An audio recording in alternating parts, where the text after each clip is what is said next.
all far and wide, coming from Shani Naidu, business strategist for Dalai Mula. We welcome you to the SMME Virtual Roadshow this month of September 2021. It is an absolute privilege for me to be part of the SMME Virtual Roadshow this year. The second time round for me. I was previously involved as a panelist on the SMME Skills Development Summit last year, September, with Global Africa Network. Absolutely enjoyed it. I'm absolutely glad to be here to share this with you.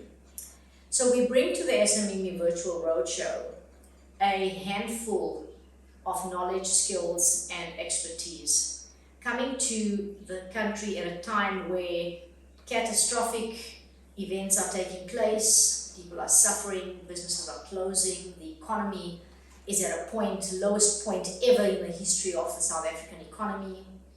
Banks are battling, interest rates are stuck, cash flow is just not moving, just not flowing. The rand is up and down, the cost of petrol is soaring, the cost of living is beyond comprehensible. No one ever thought we would be at this point in a wonderful country called South Africa. So we bring to you to share with you insight on running a business, access to markets, and skills and development. I trust that you will enjoy this with us as we are privileged to be sharing this with you. I will hand over to my associate, Lesiba Madiba, who is the brand ambassador for Dalai Mula. Madiba? Thank you very much, Shani, and it's critical and important that we all understand and know that being an ambassador for a product, it means a lot that you represent the product all over the world.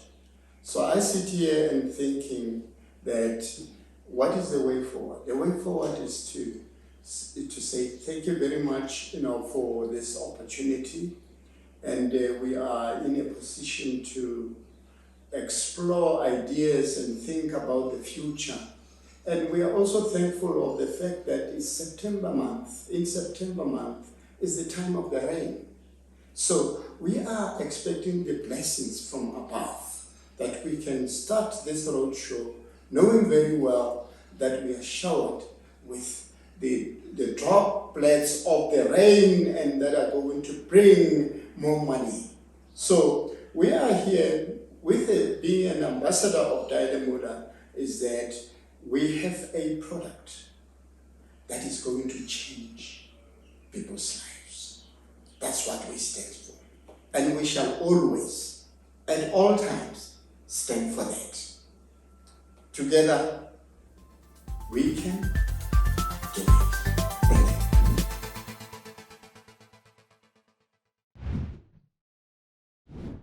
Hello, I am Leo Connor and I am the presenter for today. Welcome to our Q&A session with Shani Naidu. Shani is a registered accounting and tax professional, compliance consultant, and strategic business advisor. Shani has led a highly acclaimed career spanning over 20 years. She has been on the cover of SA Profile and BBQ magazines, and her advice is highly sought after in the business arena. Shani, welcome. Thank you, Lee. Thank you so much for joining us today. Thank you. You have gone through the many pitfalls of owning and running your own business. This can be likened to the growing of a tree. Correct. Could you please share some interesting insights with us with regard to this analogy and business growth and development? Well, Lee, I think that's a vital question that you're asking me, considering that we're on the SMME Virtual Roadshow. And if one takes into account the strategic importance of the SMME sector in our economy, then the question you're asking becomes a very important one. So, what is a business? What does it do? What is it supposed to do? There are various answers to that depending on who's running the business and how you're looking at what it's doing. Every business is going to go through pitfalls. There are some that are going to be worse than others, but there's not a single business to date that has not had its ups and downs, had its pitfalls, closed doors, reopened, re-strategized, retrenched staff, rehired staff. There's not a single business in the country that has not experienced that. So running a business is not for the faint-hearted. I say that with conviction because it costs money, it takes a lot of skill and dedication, it takes a lot of commitment and sacrifice.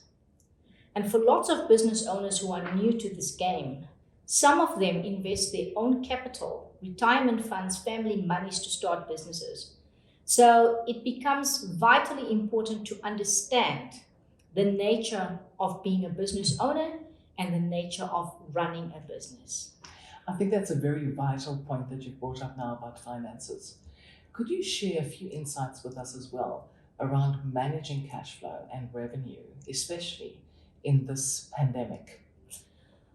Well, considering that we're in the pandemic still, it has hit the South African economy in a way that politicians, financiers, Treasury has never thought would ever happen to the South African economy. So with that in mind, we relate that to the impact it is having on businesses who are smaller than Treasury, who are smaller than government, who are smaller than the National Reserve banks. And one can only imagine the catastrophic impact it is having on cash flow and sustainability of these businesses. So when we come to the point of cash flow and finances, a business will not be able to maintain itself without sufficient cash flow reserves. That is a fact. Be it lended, borrowed money, be it overdraft facilities. Those are all forms of cash reserves that are there, but they don't last forever. And when something like a pandemic takes place, those resources are usually maxed out already. And that's why cash flow planning, budgeting, cash flow strategizing become vital elements of structuring a business. It enables a business owner to be placed in a prime position where he or she is able to navigate decision making and make changes in the business, especially when times of pandemic take place or moments of critical impact take place. Failing which, everything is then in survival mode. So as most businesses have faced themselves, saw last year in the pandemic when we had the first run with COVID, it was a shock, it was a bummer, nobody had cash reserves, nobody planned for this, and as catastrophics normally are, they're unplanned. So a big learning curve for the South African economy, for government, for businesses, is that you have got to have a financial plan. Bearing in mind, a financial plan is not a guarantee, but it is a tool that will enable you to maneuver in whichever direction you need to go.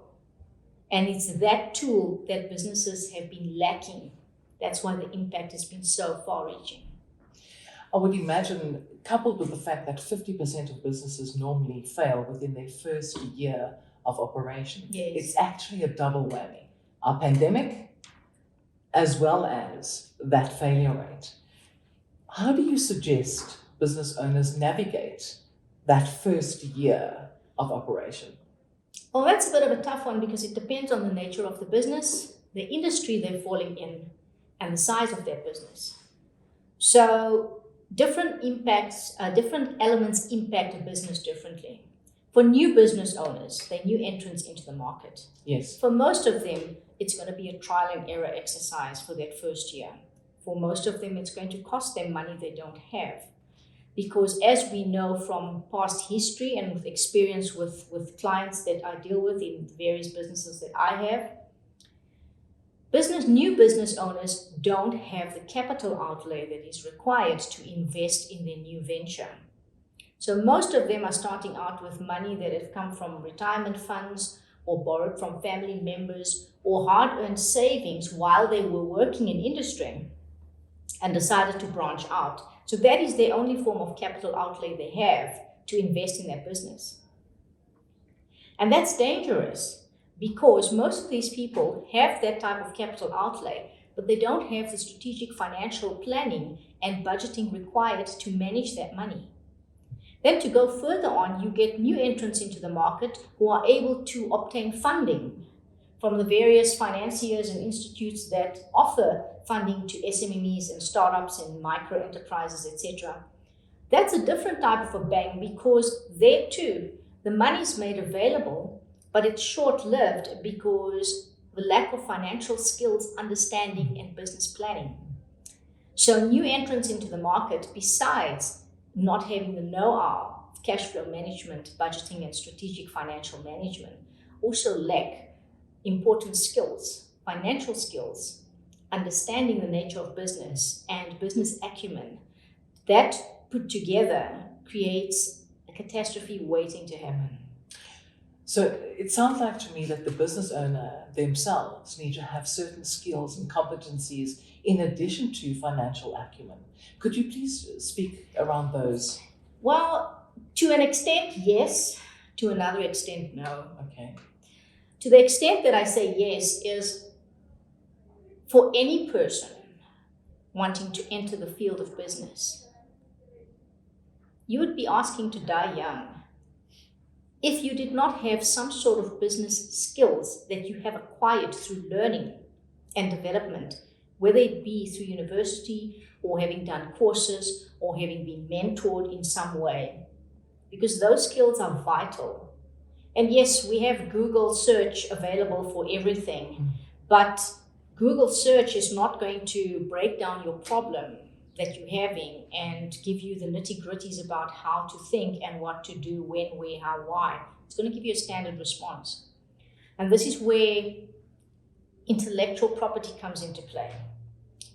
Business owners need to understand that it's okay not to have all the answers. It's okay not to have all the skills. There are people out there, service providers, accountants, business advisors, and these are the people who have the knowledge and the skill base that can provide the assistance from a financial perspective to a business integration perspective, to cash flow management, to business management, to all of those things, and enable them to navigate this field of business, which is far and wide. The problem is most of these business owners don't see this as a vital necessity. And as it is all great to feel empowered that I own a business, I have a company, it's a great feeling. And it is sometimes the feeling that is the driver of making incorrect decisions that will ultimately contribute to the failure of their business. I understand. How will Dalai-Mula and you, in terms of also the companies that you own and the services that you provide, assist SMMEs into the future? Well, look, firstly, let's talk about Dalai Mula. Okay, Dalai Mula is a company who has committed itself because of the passion and drive that it feels for community building. So Dalai Mula's platform is all about community building, sustainability, teaching and sharing the knowledge and skills of money and wealth creation. Now, that is an element that if only schools could teach, we would end up with a different level of generation that would make understanding money, finances, business, and wealth creation so much better and easier than what we currently sit with. But be that as it may, Dalai Mula's objective is to empower, enrich, and change as many lives as possible, one community at a time. That is the motto of Dalai Mula, and we firmly believe that Dalai Mula, through its vested interest in the products, value-added products and services that we are going to be rolling out to the communities at large, business owners, businesses, etc. It is a range of products that is well suited to everyone and anyone. Dalai Mula will achieve its objective, and that will enable Dalai Mula to take the next step and the next step and the next step, because this is only the beginning of the transformation journey that Dalai Mula wishes to envisage to the communities at large.